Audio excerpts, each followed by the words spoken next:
Hey guys, welcome back to Clownfish TV. This is Kneon. I am here with Geeky Sparkles. Hello. And we're going to talk about a California tax credit that may offer a lifeline to halt the animation exodus. Oh my God, guys, did they just admit there was an animation exodus? Nuh-uh. They must be bigots and liars. They have to be bigots. They probably watch Clownfish TV.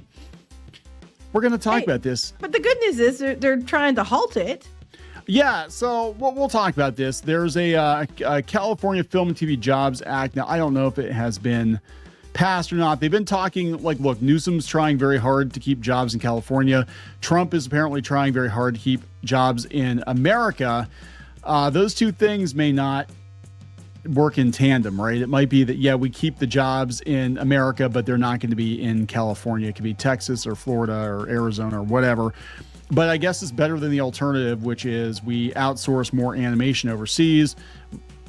You know, we lean in more on AI. I mean, you know, so we'll talk about this because things are not good. I don't know who you're listening to. If people are telling you that things are just fine in animation right now, they obviously have not been hitting the animation boards on Reddit, the subreddits. They obviously have not been watching videos by veteran animators who are talking about how bad things really are right now. That's because they're all bigots. They're all bigots. And yeah, they think they know about the animation industry, but they don't know anything. Clownfish TV got to them and yeah, it turned everybody alt-right overnight. That's how it happened. So let's talk about this before you get into it any further. Please subscribe for more pop culture news, views, and rants, guys. You'll get a woohoo if you do. Woohoo! So first, I want to say, before we get into this, that I do feel bad for the people who are being displaced by outsourcing and AI, right? We're not happy about anybody losing their jobs. Well, we're just I'm not happy about most people losing their jobs. There's a few of the people that are complete assholes. And I'm just like, well, you know, karma's a bitch. But, maybe you know, 1 to 5% of the people working in the animation industry, you know what?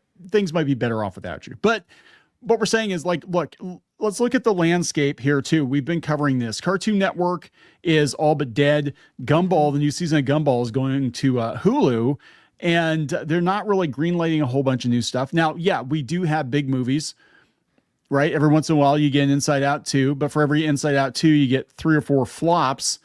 So it's not really incentivizing people to you know, the studios to take a chance on anything new. I'm finding out that Paramount's delaying a bunch of their movies.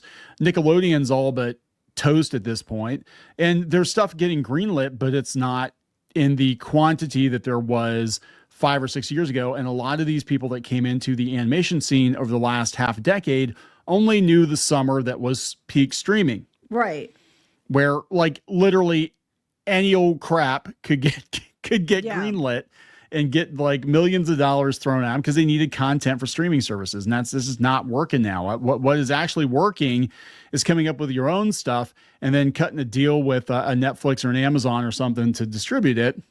But they don't want to hear that. They don't want to hear. They don't want to hear. I mean, that's what people were talking about when it came to us. They're like, well, I think they have some points here, but they don't want to hear that. They want to hear that they're, you know, I got a degree from animation school and I'm just going to get a warm seat and a big paycheck. And they don't want to hear you may have to do things yourself.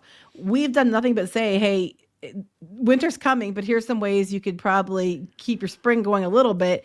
And they didn't want to hear it. Yeah. It's springtime for Hitler. Isn't that right, Clownfish TV? That's right. So it's just like, yeah, I mean, it's people don't want it. That's really what boils down to, is people don't want to hear it. When you are older and you've been around the block as many times as we have, and we've kind of seen industries come up and go, and there's always a season to everything, you start to look for signs, right? People are like, oh, Clownfish was right. It's like, no, Clownfish is experience. Clownfish, yeah, we've seen this before, and what goes up must come down. And there was a bubble. There was a bubble for at least a decade of animation, television animation, and now the linear channels are dead. They're not performing on streaming. It's not driving traffic. I'm not saying there won't be any animated series, but don't expect the quantity that we had before.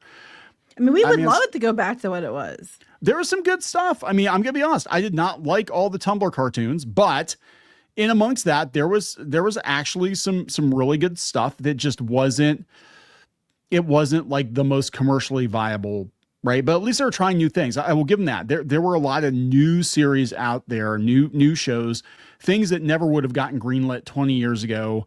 Because, you always need the merchandise tie-in, right? But that also was kind of the undoing. Like I know Infinity Train, they flat said they couldn't figure out how to merchandise it, so it got gone, because that's a big component with this stuff. So, but there actually were some pretty good shows, and a lot of them, unfortunately, are like gone. Like, I don't know what the hell Warner Brothers did. They just like flushed a whole bunch of shows.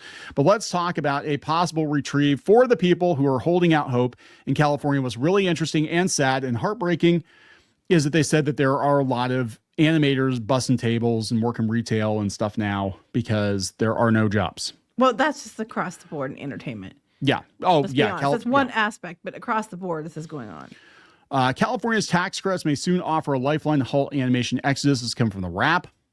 As part of plans to halt the flight of Hollywood productions from Hollywood itself, lawmakers behind the proposed expansion of the California Film and TV Tax Credit Program want to expand the types of film and TV shows that can qualify. Okay, that includes a section of entertainment that to this point has been closed off from tax breaks animation. So in the language for the act, which is currently winding its way through committee, so this is not a done deal, guys. It's winding its way through committees in the state assembly and Senate. Animated films and TV shows with a minimum runtime of 20 minutes would be listed as eligible for the program, provided they have a minimum production budget of $1 million. So that's kind of interesting, right? Like they're setting some ground rules here, because a lot of the new cartoons now that are running on Netflix are like 11-minute episodes. Right. We even saw it with Disney. Yeah. Or was it Disney or was it Netflix? Whatever it was. Both. Sesame Street. It was Sesame Street. They're gonna Sesame Street used to be an hour, and now they're gonna chop it up into 11-minute chunks. And so part of the reason they did that originally was, like, if you watch Cartoon Network back in the day, they would basically run 2 episodes as the 22-minute block that would be a half an hour show. But they also would be able to, like, we need a 15-minute filler or something. So, okay, an 11-minute episode and then some commercials. And that's how they would fill up time, right? They say it comes as the state's animation industry, one founded in Burbank by Walt Disney and Bob Clampett, and which has continued through the 20th century with the rise of Pixar and DreamWorks, has ceded its cultural dominance to a global landscape. That's not true. Liars. How dare you? For members of the Animation Guild, IATSE's Union for Animators, that has led to an increasingly untenable position stuck between the high cost of living in LA and a job market that has declined despite being part of a worldwide industry valued at $413 billion and estimated to more than double over the next decade. Yes, but it's not going to go to the California unions. No. You're too expensive. I'm just like thinking it's funny though, because you're wrong. Animation isn't in decline. You're wrong. The Hollywood isn't in decline, and they're flat out saying it's all in decline. Yeah, okay, when they say it, just because we said this is how things are, just because we said we had animators coming to us and saying, look, things are really effing bad, doesn't mean we're happy about it. Okay, it doesn't mean we're happy about it. We're just telling you the truth. So you had to see it in the trades, and even then they'll be like, well, they were biased. This is coming from your beloved union, the Animation Guild. This is what they told the Wrap. Again, coming from the Animation Guild. There's the stereotype of actors waiting tables and working at Starbucks to make ends meet, but everyone is doing that, including animators. Mm-hmm.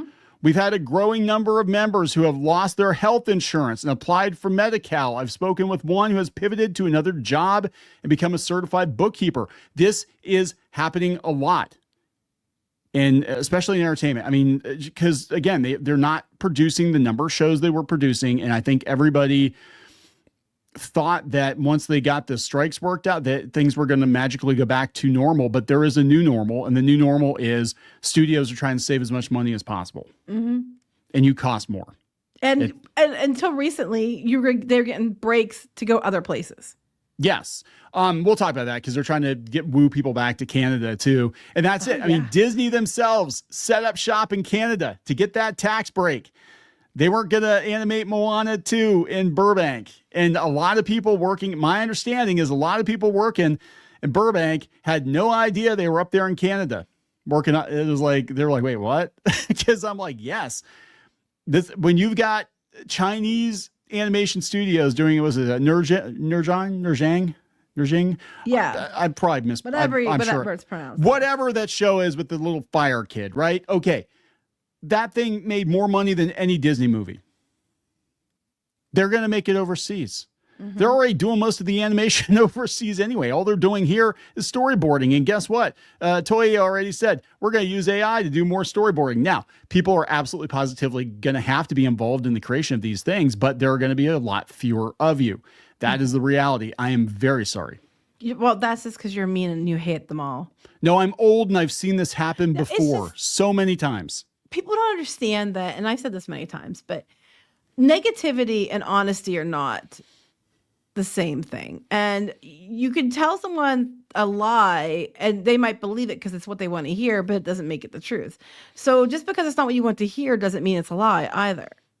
So let me tell you a couple of stories I had as I was young and trying to get into animation and comics and all that stuff. One of the first job, I guess, I don't know, it wasn't a firm offer, but almost. I was there. I was right there, and then I changed my mind. I was actually working for Sega back in the 90s. I got to talk. I spent a lot of time talking to the art director at Sega, back and forth for months, and I was going to move to San Francisco, to the city. I lived outside San Francisco. Get moved to the city, work for Sega, yada, yada. And he basically said, yeah, like, I don't know what the long-term outlook for, pixel artists is going to look like, 2D artists is going to look like for video games, because everything was going to 3D. And he was being honest. He's also like, yeah, you don't want to waste your time in art school either, because chances are, I mean, you'll pick some stuff up, but like you need to actually like apprentice yourself or get an apprenticeship or something. That's how you do it. And he was like, yeah, he could kind of see this is an old dog. He worked for Warner Brothers and stuff, and he could see the writing on the wall. Same thing happened talking to comic book editors who had been in the industry for years. In the late 90s, the bubble burst in comics, and they were trying to discourage people from working in the comic book industry because they're like, I don't know what kind of future there's going to be. Yeah, it wasn't about being mean. It was about, I think you need to pivot. I'm telling you to pivot. No one's saying you can't do it. Just, it might not be this way.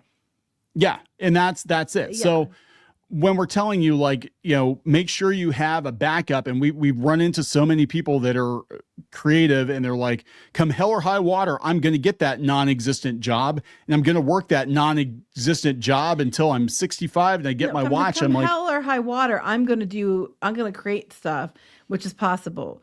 Yes. But you might have to do it in a different way than you thought initially. Yes. Like, I mean, it's nice to think like, well, I'm going to go get a job at Disney and I'm going to park it there for years. I'm like, there were a lot of other people that thought they're going to go get a job at Disney and park it there for years, and they got laid off. Ask Pixar how that worked. Hey guys, we just had a big hit. Okay, see ya. Pretty much. And then you don't get like the bonuses either. No, anyway, maximum revenue, maximum profit. Back to the point. Yeah, they said the report found that the percentage, so this is the number of animation jobs in California declined 5 over the same 2019 to 24 time span. It's actually down more than that. I've been reading on Reddit that animators are saying they're estimating 30 to 40% job loss. Yikes. You're just not hearing about it. Like, people are just not getting calls. The report found that the percentage of the top grossing animated films produced in California fell from 67% in 2010 to just 27%. Only 27% of the biggest animated blockbusters are being made in California now. Because they can go elsewhere and it's faster, cheaper. And let's be honest here. Let's just be honest. And you're not going to want to hear it. But let's be honest. You can go other places and you're not going to have the pushback. You're not going to have the activists constantly screaming about, well, I want to work on this, but you're going to need to put this kind of character in, that kind of character in. And I microaggressions and all this other stuff that they're dealing with all the time by the people in California. You're not going to get that to the extent if you go have it done in other countries. Yeah, and that doesn't mean that. But yeah. Yeah, right. I mean, it doesn't mean that like, well, you went somewhere and now everybody's like literal Nazis. It's like, no, they just don't. The unions either. California labor laws are very strict too. So like, as an employer, they're going to look at this, like you said, like any microaggression could blow up into some kind of like class action suit or something. Right. So from the employer's point of view, they're probably like, yeah, you know what? Let's just go to Canada. Let's just whatever. Let's just blow up more in Canada, but that's just me. You would think, but yeah, they said that a lot of these productions are made in Canada, and we know that DreamWorks, they flat out said they were going to do more stuff, more outsourcing. They were outsourcing movies before. At Puss in Boots, I'm pretty sure was animated mostly in India, and that was like 10, 15 years ago. So it's just, They said, yeah, they said there's a massive appetite for animated features. The desire for animation is rising, but California is not partaking in the increased business. Yeah, it's too expensive. Look at all these other states that are offering incentives. PA? Literally. PA is?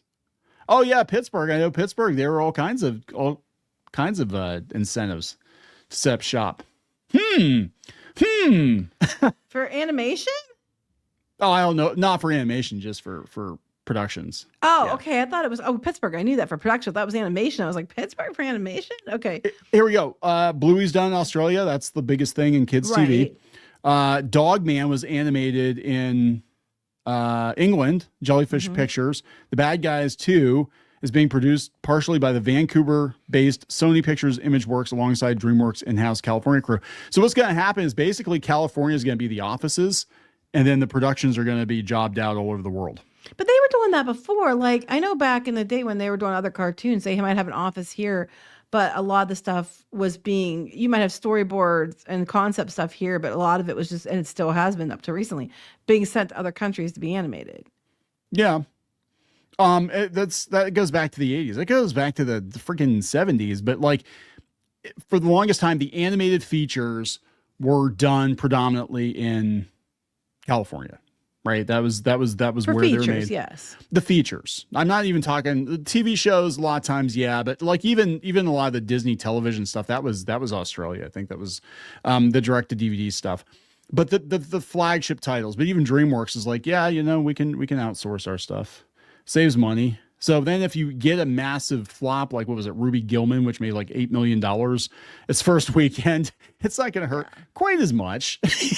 That's still going to hurt no matter what. It's going to hurt. But that's the thing too. Like it's really hit or miss. Like everybody's looking at Moana and Inside Out too. And I'm like, yeah, those were two big hits, but how many flops did Disney have? They had like 5 flops in a row. Yeah, that year they had this flop after flop. Yeah, it was just like flop after flop after flop. Oh, hey, we did really good with Inside Out too. We're back, baby. Flop, flop, flop. And it's kind of like Marvel too. Like you could have a couple Marvel movies do pretty okay, but you would need to basically have an end game every movie for the next like 5 movies to make up for all the losses. Right. As I said, it gets eaten up by the other losses. So yeah, and then where's Zootopia being done? They say. Oh, that's going to be. Let's see. Yeah, Zootopia. Portion of the film is being animated and rendered. I thought it was in Vancouver. Yeah, I think it's Vancouver. Yeah. Yeah. I mean, that's, this would have been unthinkable 10 years ago for Disney to just outsource its stuff out of the country. So we can talk about this real quick. This was, we were going to do a video on it yesterday and it was like, whatever. But they were at Cannes Film Festival trying to have a U.S.-Canada co-production treaty. So here's the fly in the ointment for outsourcing to other countries. Now Trump has this film tariff, right? Now, where he's talking that he's going to, tariff everybody. I don't think he's done it yet. He hasn't done it yet. It's being floated, right? And now Canada's trying to get in there because a lot of these productions are being sent to Canada. Canada's trying to get in there like, oh, we love working with America. Please don't we need to do a treaty so that we can like work between the two areas, but mostly send it to Canada. So this is Canadian film. I can't pronounce his name. Canadian film producer and distributor Leonardo Fuca says it's time for filmmakers from Canada and the U.S. to develop and make movies together as official treaty co-productions. And Trump will be like, yes, you join us as our 51st state. Well, yes, if this goes through, we're going to be screwed. So we should work together now. That is exactly Even though most stuff's going to Canada because it's cheaper. And they even talking here about there's a lot of skilled, help, in Canada as far as equal to Hollywood, basically for all the people who aren't actors or directors and that kind of stuff. But your implication is to send it to Canada and then hire them. Yeah, send it to Canada and hire us guys. Yeah, so they're afraid. I mean, of course they are, because I mean that's the thing. Again, if Trump does that film tariff thing and he throws a lot of threats out there, I don't know if he's going to do it or not do it, or if it's just to get people talking about it. I think when he gets an idea, he talks about it instead of like holding it close until you figure out what's going on. It's not always a bad thing, but it's not always a good thing either. No, you don't want to. Because you send everybody into a panic when the president's That's like, what "Oh yeah, we're happens. just." We keep getting panicked, especially Hollywood. But then I'm kind of like, do I really care if Hollywood panics? And the answer is no. No, let them sweat a little bit, right? They thought, a lot of people, No, they we're thought they not were. talking about the day-to-day people, though. No. We're talking the studio executives. The executives, the Yeah. celebrities, the directors, the people that think they're above everyone else. And I'm not talking about the people that work really hard that are like the day-to-day people. I'm talking about the ones who are like, I show up and get like, millions and millions of dollars just because I pretend to be somebody else. And meanwhile, these grunt animators, cinematography people, or people working lighting or costuming or whatever, people bring the donuts. They're bussing tables now because there's not enough productions. So this is what the guy said. He said Americans already come up here to Canada to shoot because it's cheaper and the quality of the technicians is the same. Why U.S. producers could not do that with government infrastructure too? If they could bring some money, why wouldn't the Canadian government help these companies come here and create more jobs? Again, come there. Yes. Don't put the tariffs out because then you can all come here. How does that save Hollywood? It doesn't. They don't care. They're worried. They're worried now that because Canada's been making bank off, because they said a lot of the production's going up there. There's a trickle down effect on the whole economy, because you have all the support and stuff. And we saw this in the Pittsburgh area too. We saw this for a while. I mean, I don't know if they're doing as many productions here as they were, but like The Dark Knight Rises was done here. We have a friend who used to be like one of Paramount's suppliers for props and antiques and stuff like that. So they did a lot of that kind of stuff here. But yeah, I mean, they're freaking out because they're like, yeah, you're going to cut that off. But just because, if Canada's off the table because of the tariffs, or UK is off the table because of the tariffs, it doesn't mean they're going to go back to California, because California is very cost prohibitive. Mm-hmm. Trump said he wants to keep productions in the U.S. I think he's thinking like Texas or Nevada. I don't know where, but I think that, they're talking about moving to like, Utah or Nevada and places like that. So who knows? But I just think it's funny. Let's do it. Let's do a coalition and we'll work together, but mostly here. Aren't you afraid? Aren't you afraid if you come to the U.S. to talk about it that you'll be detained? And I know. I honestly thought that when I saw this. Aren't you afraid to come down here and talk about it? Thing? I don't know. Yeah, no, that was Canada. Weren't they saying Canada? It was the game developer. Yeah, that's the game thing, because you might not be able to come back and all this other stuff. And it was San Francisco. They were afraid to go to San Francisco, which is one of the most left-wing liberal places in the country.